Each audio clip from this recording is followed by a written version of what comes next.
It's Christmas Eve, 1974, in Prairie Grove, Arkansas.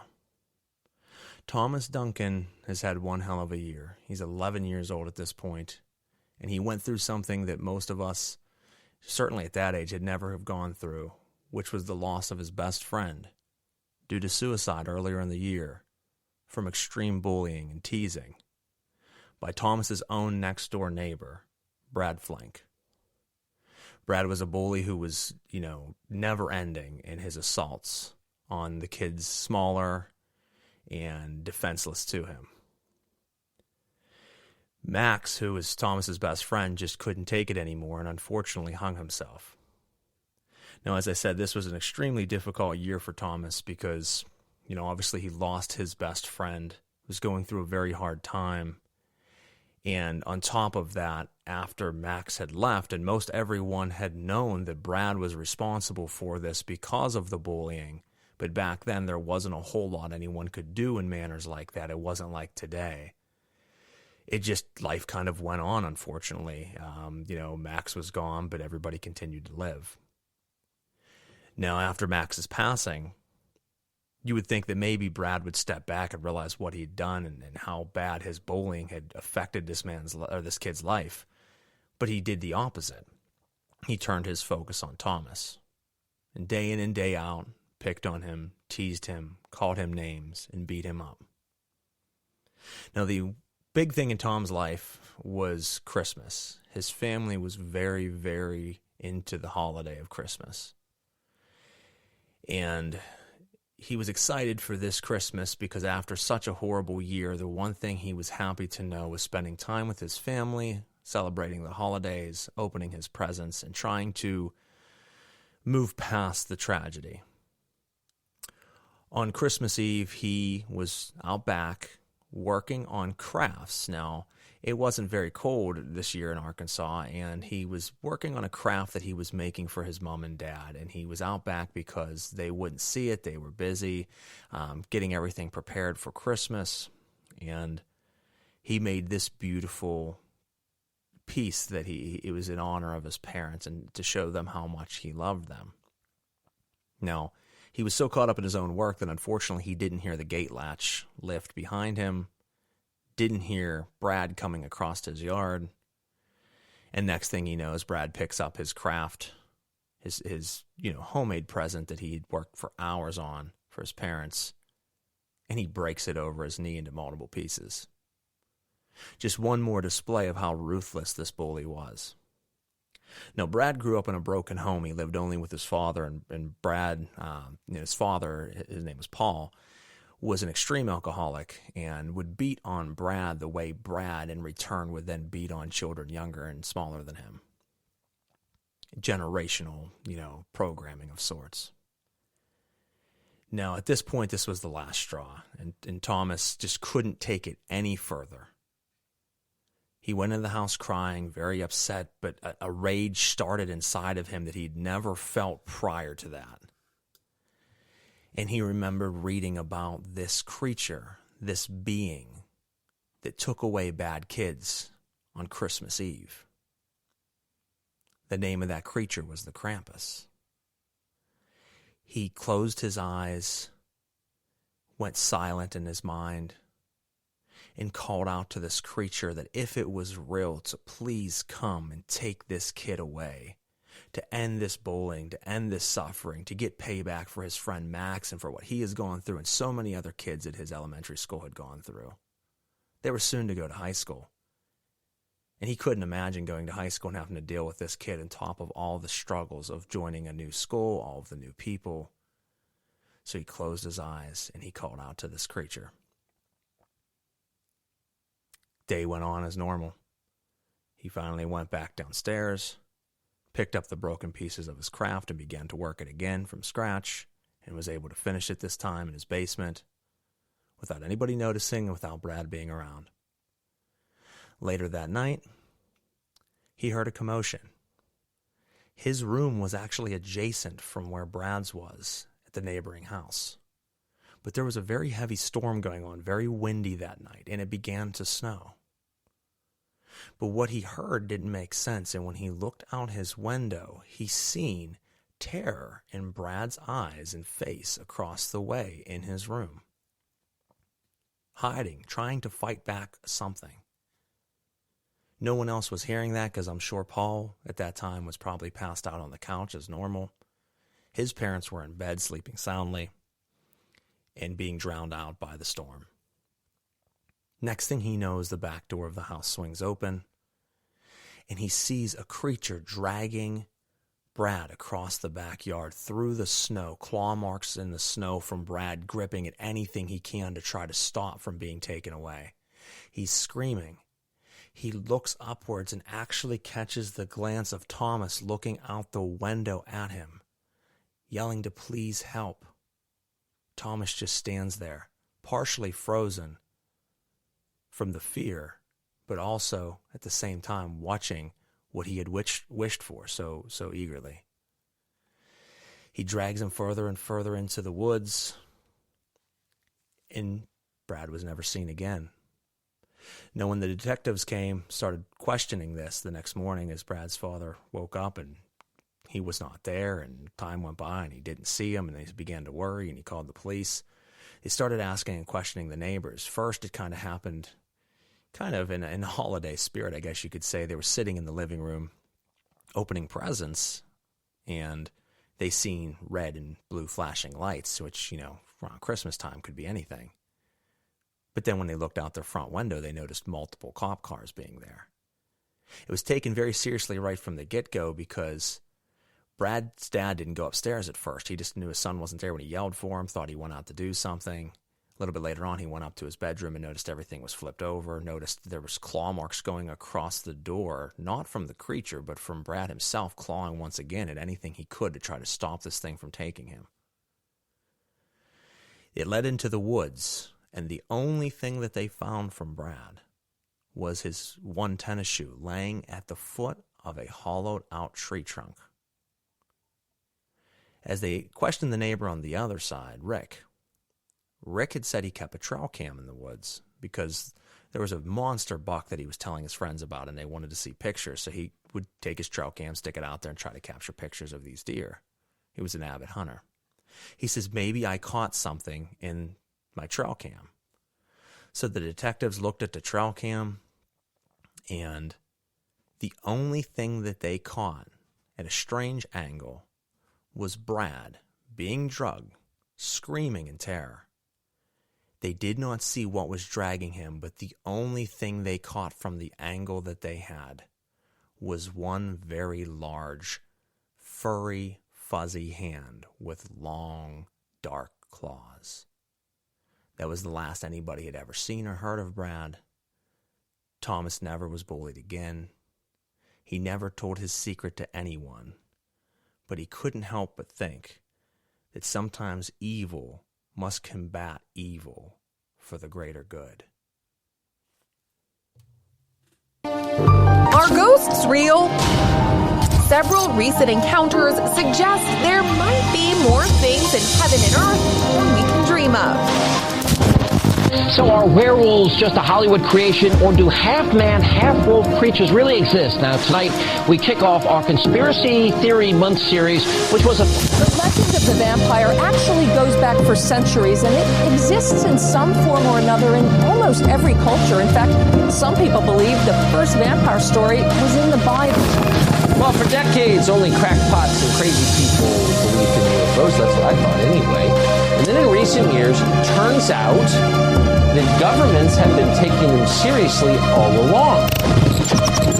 Try and clear up an ancient mystery with the help of a prominent veterinarian who says she can prove that Bigfoot exists and that he's related to all of us. New reports, 5 pilots coming forward over the weekend saying they've had multiple mid-air encounters with high-flying, fast-moving objects.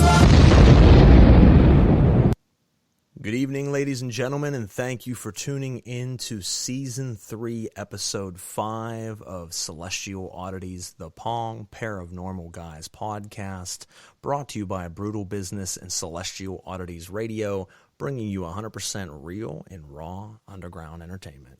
As always, I will be your host, Reverend Frater Crow. And I'm your co-host, Daniel James. And if you're listening out there right now, whether listening live, streaming after the fact, or you've downloaded this to your device for on the go, thank you for your patronage and support. Make sure you click the like, share, and follow button on whatever platform you are tuning in from, whether it be iTunes, iHeartRadio, Spotify, Deezer, Spreaker, CastBox, Google Play, Amazon Podcasts, or any of the other platforms in between that I might have missed.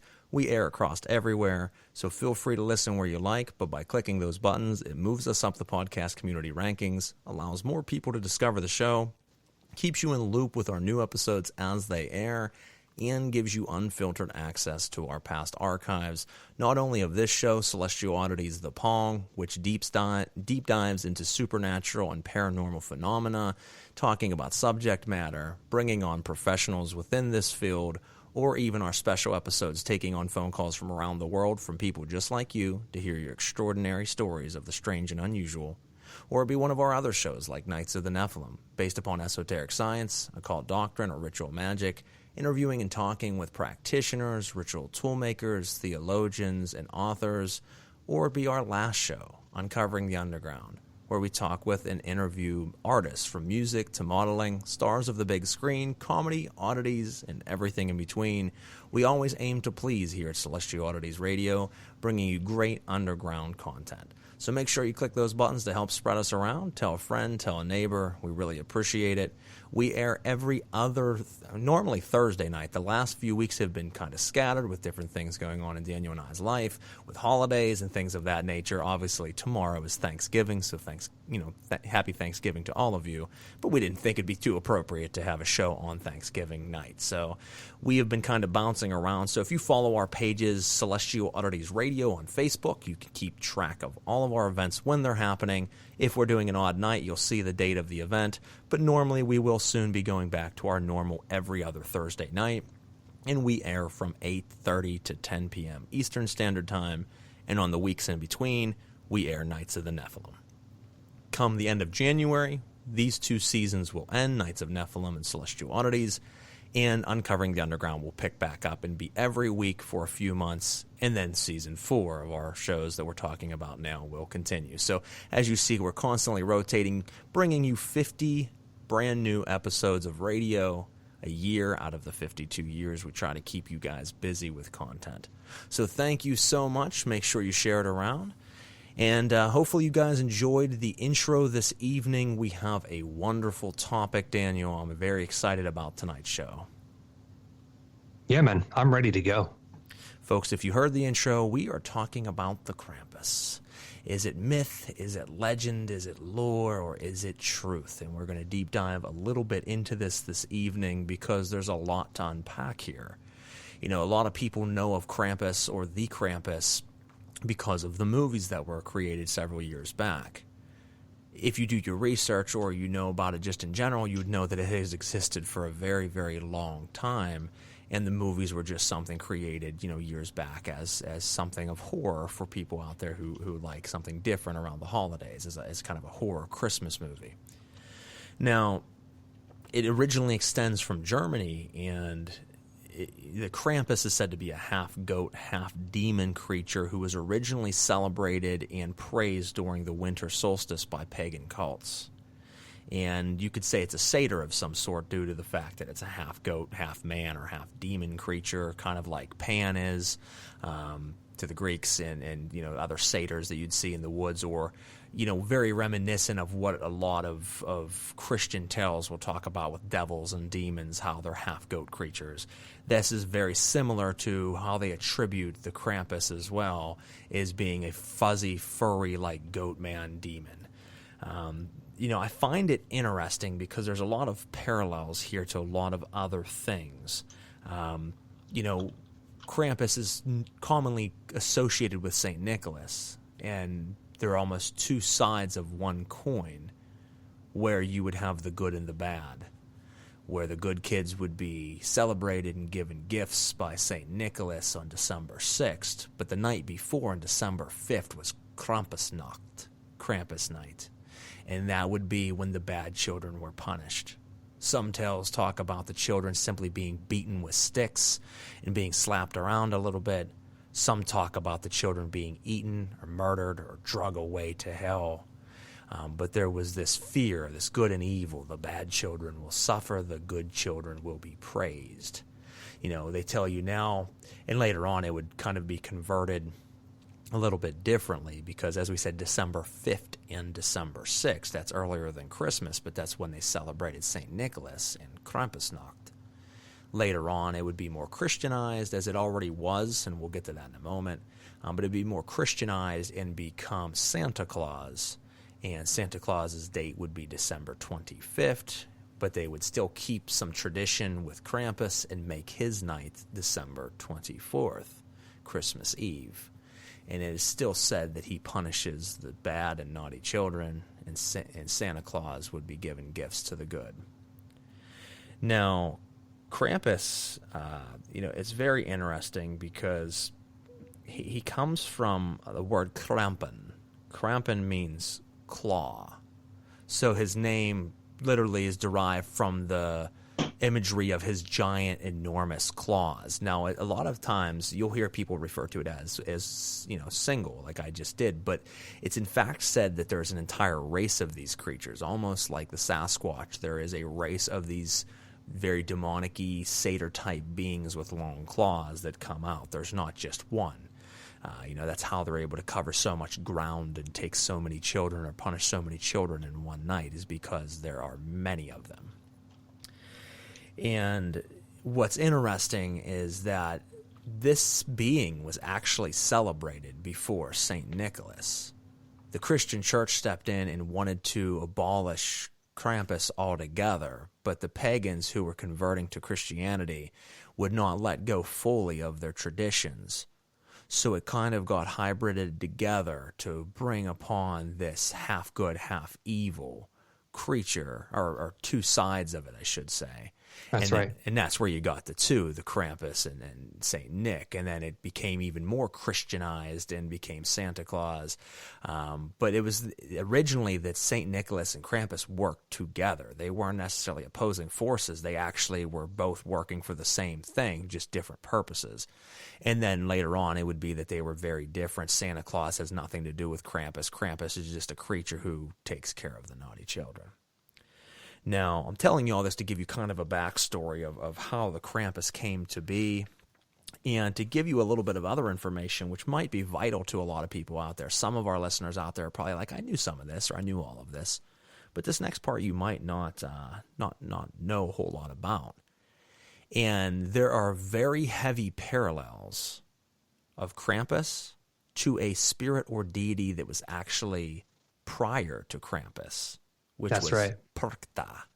And Perchta, Ooh, I have a different name for it, but I'll wait my turn. And she does actually have multiple names across different cultures, but the Perchta was a female spirit that was also celebrated by pagans. I think celebrated some for honor and celebrated some for fear, because they were afraid of her. And this is a little bit more intense than Krampus. I mean, you'll hear Krampus, oh, they take the children away, they beat them with sticks, they'll eat them. Okay, that's all kind of horrifying. But Perchta was a little bit different.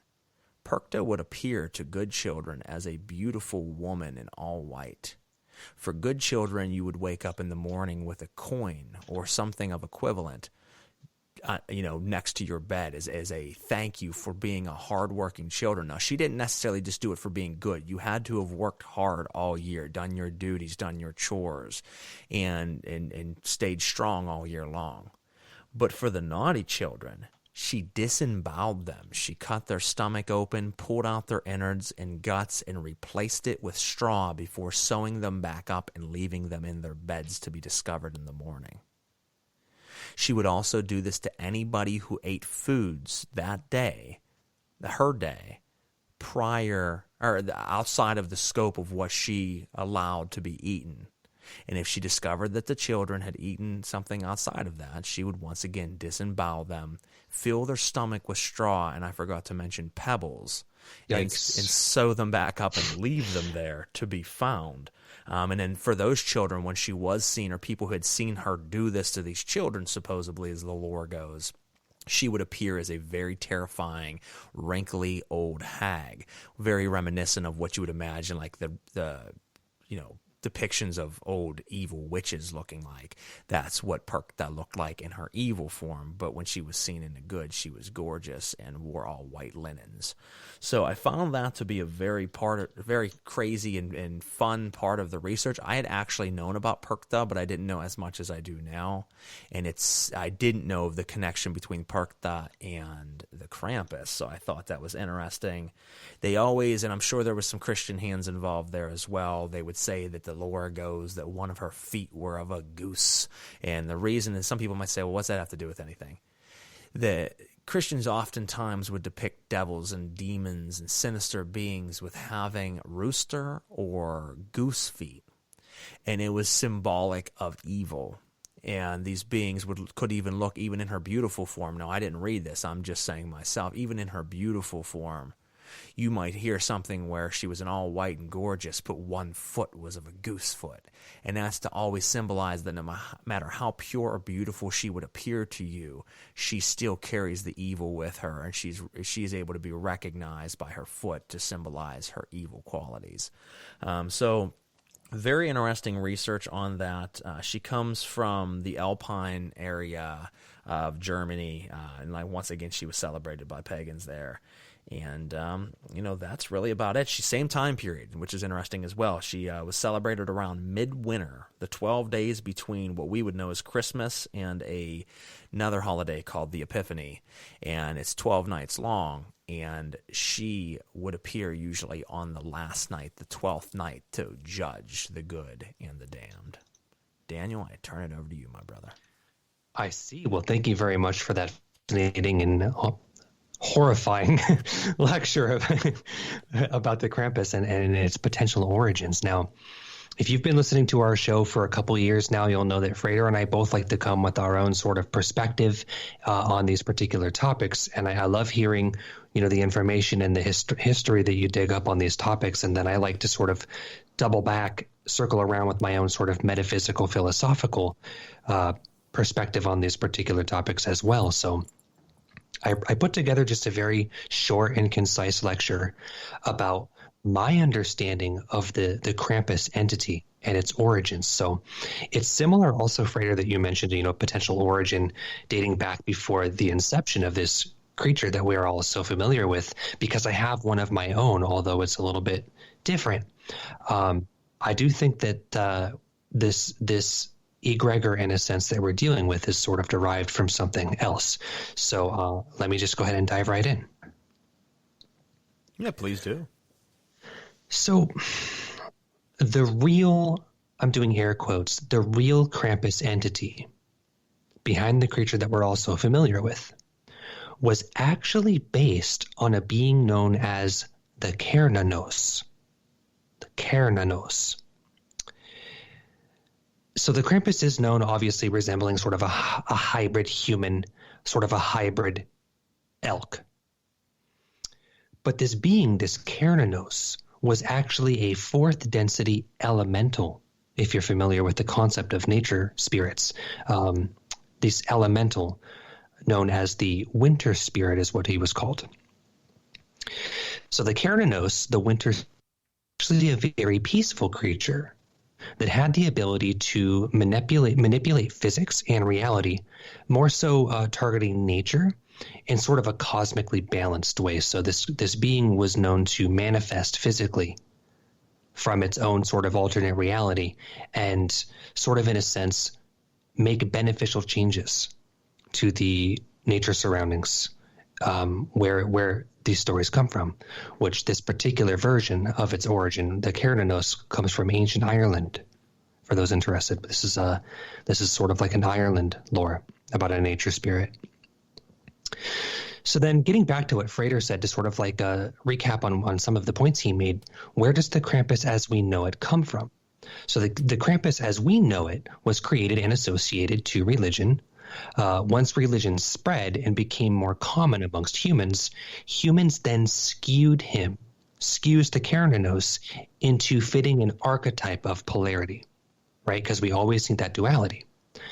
So as religion started to influence society in a more polarized way, humans and religion manifested St. Nicholas, aka St.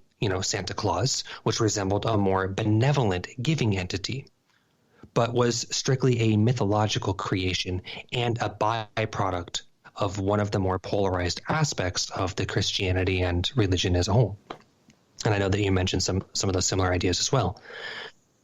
Now, because society needs contrast and polarity, the peaceful nature spirit known as Kernanos was bent and skewed into a malevolent, horned devil that serves as the opposite polarity of St. Nicholas. So in summary, the way that I understand it is that the Krampus doesn't actually exist as a child-eating holiday monster, but rather he is a fictional villain derived from a peaceful elemental known as Kernanos. Now, before, Frater had mentioned also, which I find to be very interesting, Frater, you said that there might actually be many of these creatures. And I feel like I can explain why I think that is. This is another topic that we've covered. I think it was on season 1, actually. So when people say that they think they've seen a Krampus, or maybe even multiple of them, and as to why that they exist in other regions, is I actually think that, sure, maybe there could actually be some type of egregor that's manifested as a result of the collective consciousness in the lore and the mythology of the Krampus. But what I think that people are actually seeing and they're actually encountering face to face is the actual Wendigos, which we have talked about in the past. And if you look at it, a lot of the evidence is there. When they have the antlers, they're known to be very large. They have claws, and they're often seen most commonly in the winter.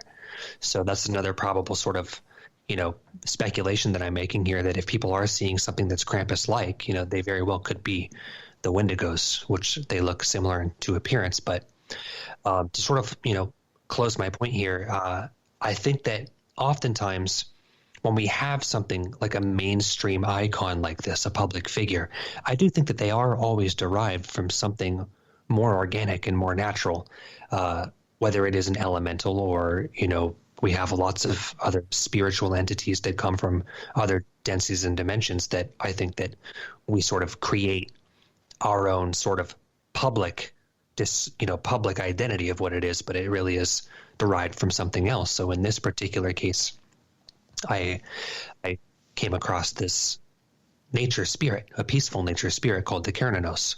So what do you think about that?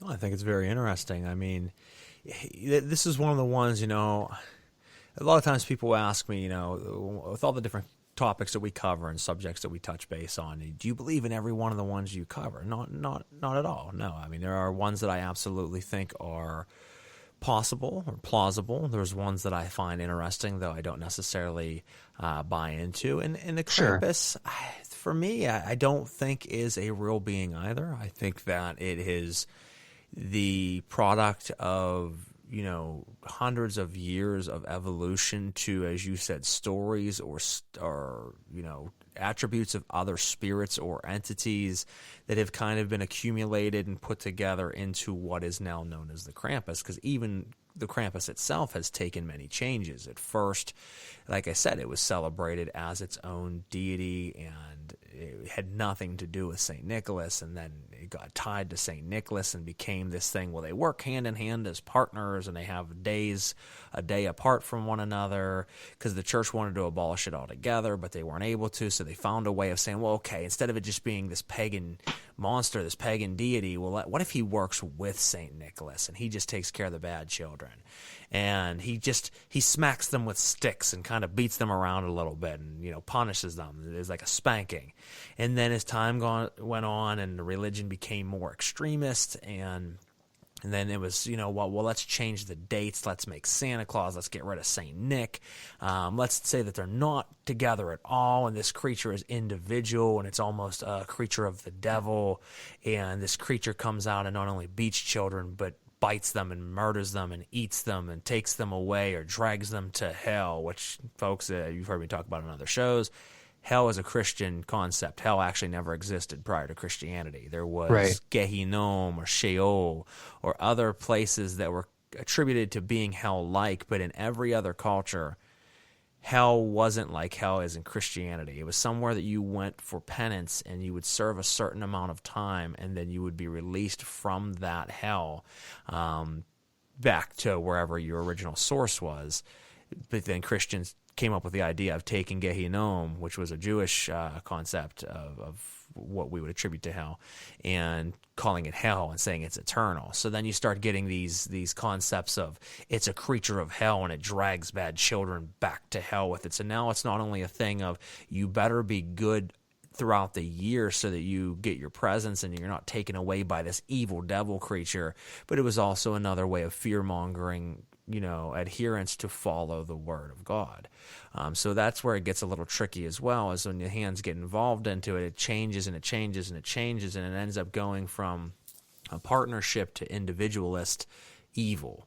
And like I said, you have these, it looks like a satyr, half man, half goat. But when you look at a lot of the depictions of other people, and especially in Germany and things, they're not depicting it necessarily as a goat man. They're depicting it like a giant Sasquatch-looking creature, just kind of evil looking, or very, frightening features. I don't want to say evil.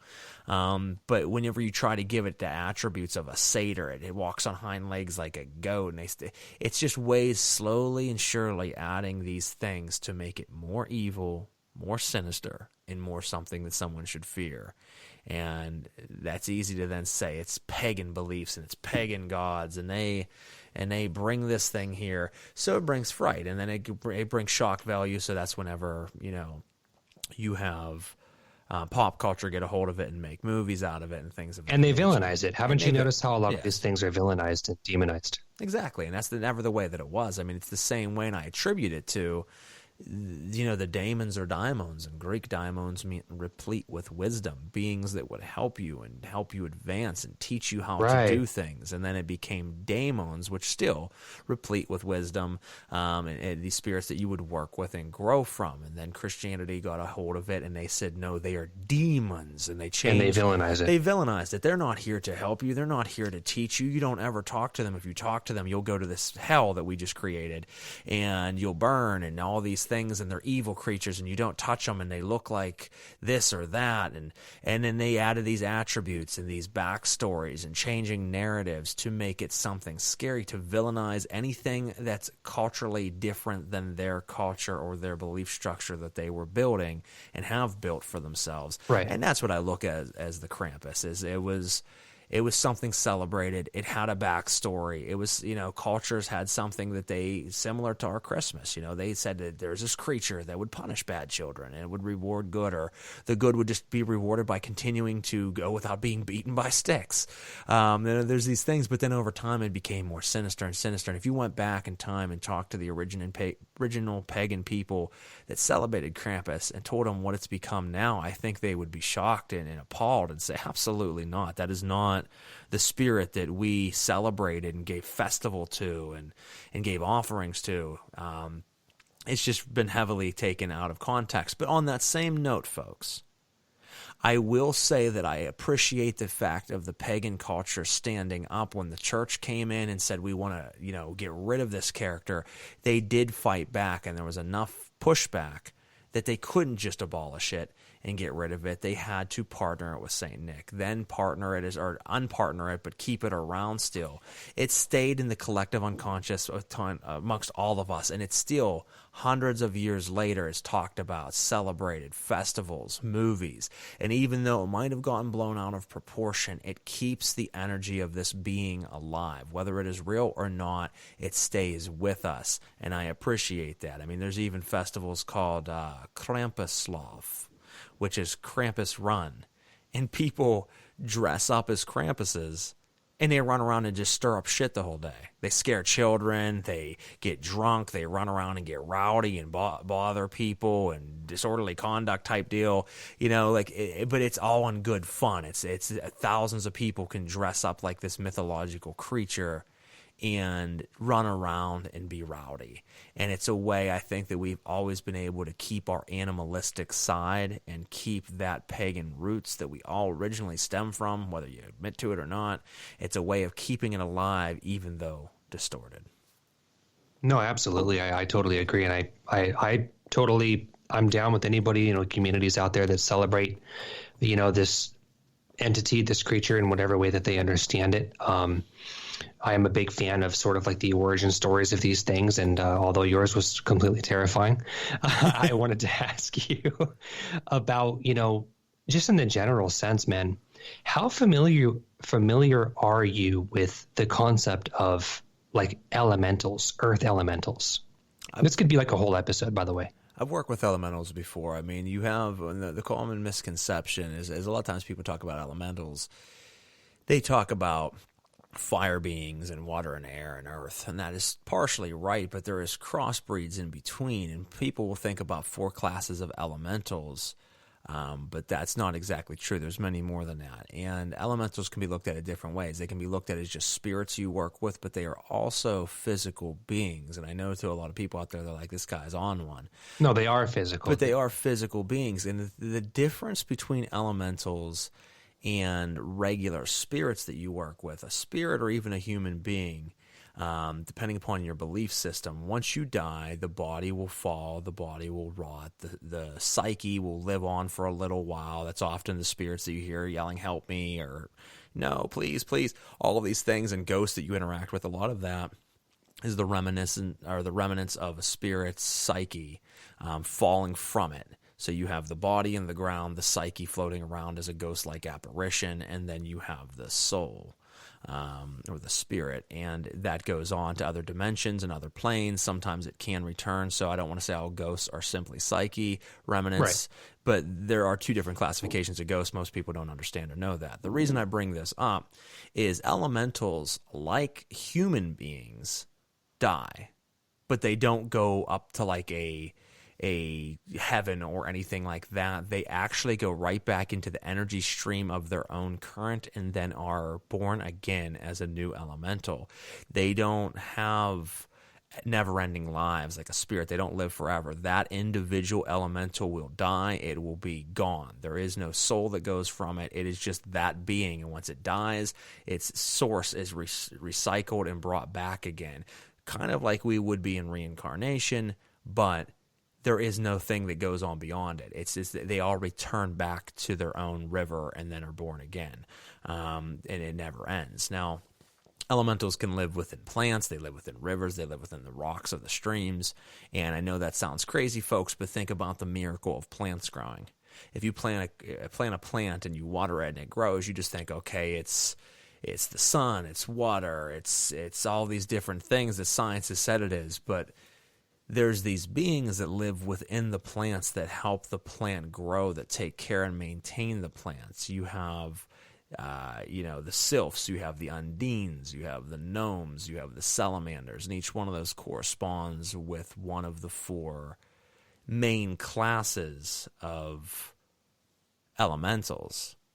But what most people don't understand is you can work with them in ritual and actually summon them to help teach you things and help better you in life, because you can start to become more familiar. If you reach out to plant deities and plant elementals and start working with them, you will start to have a greater vast knowledge of plant life and how to work with the ground and the soil and do things that you didn't know how to do before. Now, you'll still have to work at it, but you'll start to learn it at a rapid pace and start to remember things you didn't know.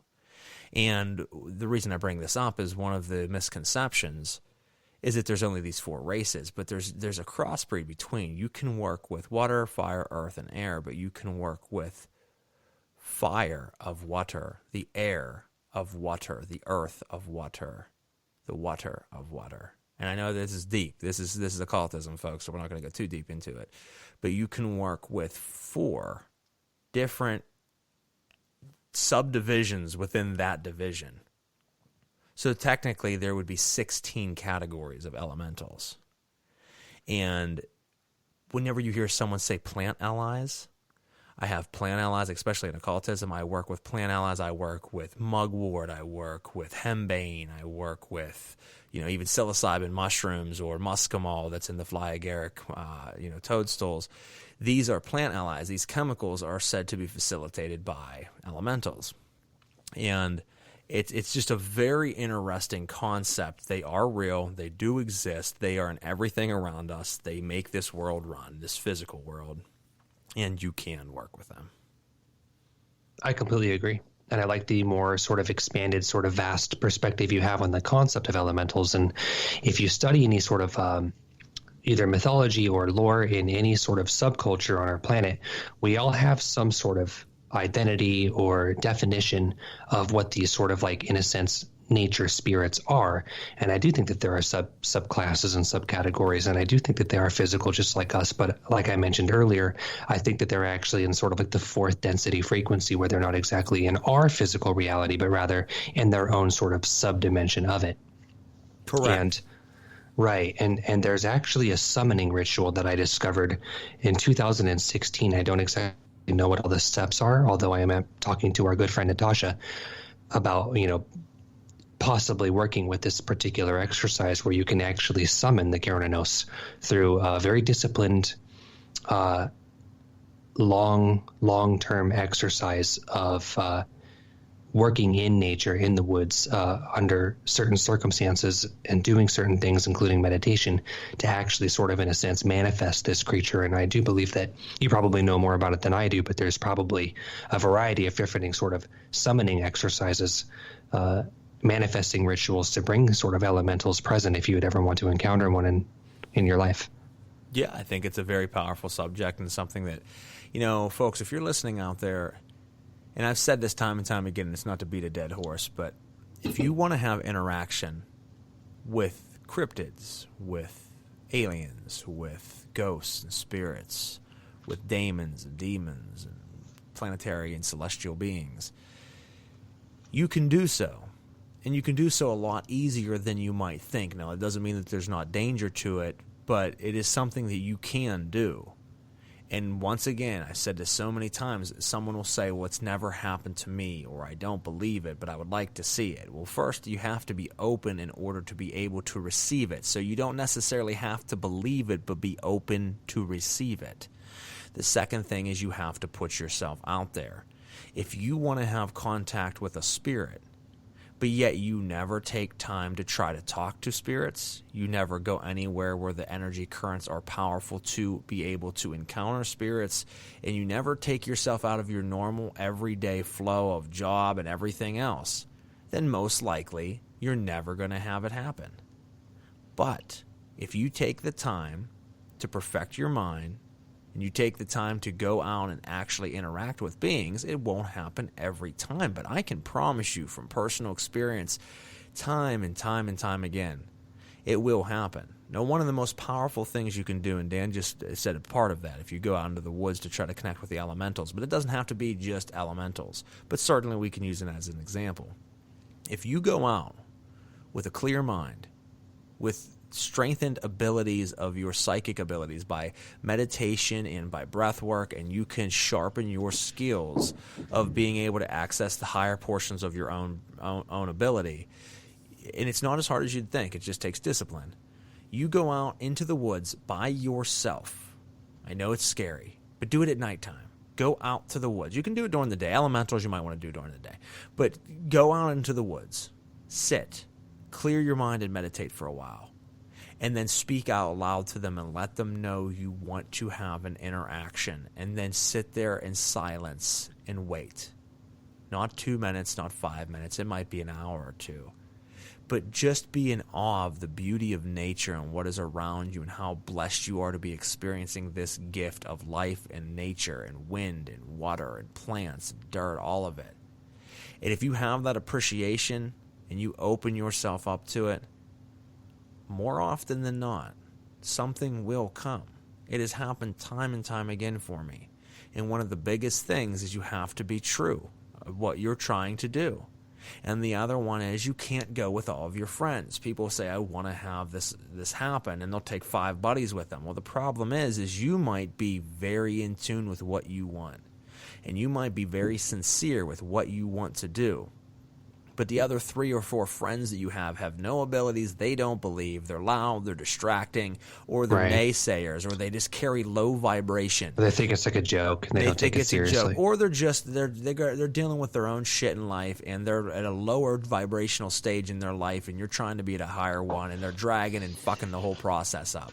If you go by yourself, then if it doesn't go through, it's either wasn't the right time or the only one to blame is yourself. But if you do go sincerely, I promise you, and I do this all the time in the paranormal world, people think I'm crazy for traveling hours on end to famous locations and staying there 100% alone. Aren't you scared? No. That is the reason I am there, is to contact these beings.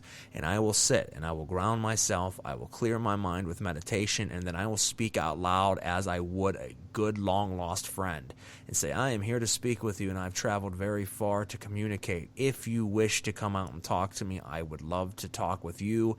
If you choose not to, I understand. You are not bound to do anything that you do not wish, but I sincerely would like to make contact, and I am here all weekend. Feel free to talk to me in whatever ways you choose, however you choose, when you choose. And then I just continue to talk out loud to them, to interact with them.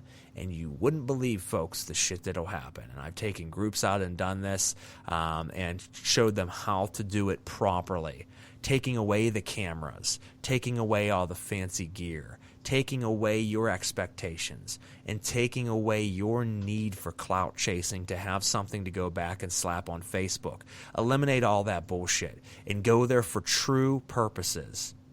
And sit down with someone like myself who can teach you how to connect with these beings. And you will have interactions and experiences that will alter and change the fabric of your life and the path of your life. But it won't happen if you don't take the steps to do it. So long-winded, that is a way of saying, if you truly want to have something happen, then take the steps to do it. Cut out the bullshit. Stop making excuses. And fear is merely an illusion that you allow to be in your life to pull and hold you back from all the greatness that you could achieve. So if you can learn to eliminate that, you are endless, ladies and gentlemen. And who knows? Maybe there's even a Krampus out there that you could get in contact with. And maybe you can summon it. Maybe we're wrong and it is a true being and it's not just a thought form or an egregore. Maybe it is something that you can channel. And no one will know unless they try it. I've never personally tried. But you could. And who knows, maybe you'll come back with an experience that you'll carry with you the rest of your life that no one ever might believe, or you might never even share with anybody. But for the rest of your days, you might say, holy shit, I channeled the spirit of this mythological creature, and it came through and talked to me. And nothing was ever the same. I completely agree. And real quick, folks, what I would say, because one of the things I talked about was the elementals and the different forms, I would insist anybody out there listening that is interested in this and wants to look more into it. The great Paracelsus wrote a paper called The Four Elementals and Their Spirits, and that's where I have a good bit of the knowledge that I have from, not only from practice, obviously, but that's where I first read that concept of the spirits living within the plants and how they interact, and it's a great thesis. It's not a book. It's a thesis that he wrote, many, many, many moons ago, and Paracelsus was an absolute genius. And he really stuck with me, his work there, and then I started to work with it. There's another great book that is from Frater Barabbas, which is a renowned occultist. He's actually going to be on my show Nights of the Nephilim in a few weeks. He wrote a book, The Four Elementals. I don't remember the exact title, but The Witch's Handbook to the Four Elementals, and it'll give you exact formula and praxis and practice of how to contact, channel, and work specifically with elementals. And this man is a genius, and he is very different than other occultists. He's built his own structure of practice, how to summon and conjure spirits, and it is very powerful. And one of my most looked forward to guests of the season. So if you're interested in Dan's topic of elementals, look into it. And if you're interested in the Krampus, you've got your information for this evening. Really, that's all I had for you folks. Daniel, you have any last thoughts on tonight's topic? No, I think it's a very fascinating thing to discuss creatures and entities like this. We're all allowed to assign our own beliefs, definitions, and meanings to them. So I hope you take the information that we've given you, play with it, research it, and if you're interested about potentially, working with the Keranos, there is an exercise for that, which I don't have all of the pieces for to discuss here on the air, but I'm going to put it together. So if anybody wants it, let me know, and I can see if I can forward you that information. But remember what Frater said: you have to be pure of intent, clear in intent, and really care about what you're doing, and put aside any of the sort of any sort of a public sort of need for recognition and acknowledgement about what you're doing or any of the results that you find. It really has to be sort of like a quest, a journey that you're doing for the actual experience of it and nothing else. So if you're pure of intent, then I'll make sure you can get a hold of this exercise and experiment with it. Other than that, I will end this episode by saying I am Blackfoot Native American. And if you celebrate Thanksgiving, we'll have a happy holiday. Happy holidays out there, folks. Enjoy time with your family. Even if you don't believe in what Thanksgiving stands for or anything like that, it doesn't have to symbolize, what had happened in the past. It can simply symbolize time with your family, spending conversation and good food, and celebrating the gift of life while you are here. And That's just right. enjoying company. So enjoy time with your families out there, folks. If you don't have family or anybody to celebrate it with, try to find the silver lining in the dark cloud. Sometimes it can be lonely, folks, but don't let it get to you. You are never alone. And there's always a way of reaching out to people to talk to them if you're feeling a certain way. So we know sometimes this is a great time of year for folks. Other times it is not great for others. But you always have friends out there. Don't think that you don't. Celebrate the holidays, whether it with family or be it yourself, and find the best in every day and every moment. And live the best life you can. Because if you don't, then Parkta will come and find you. Ladies and gentlemen, this is another episode of Celestial Oddities, The P.O.N.G. Have wonderful holidays. We'll catch you next time.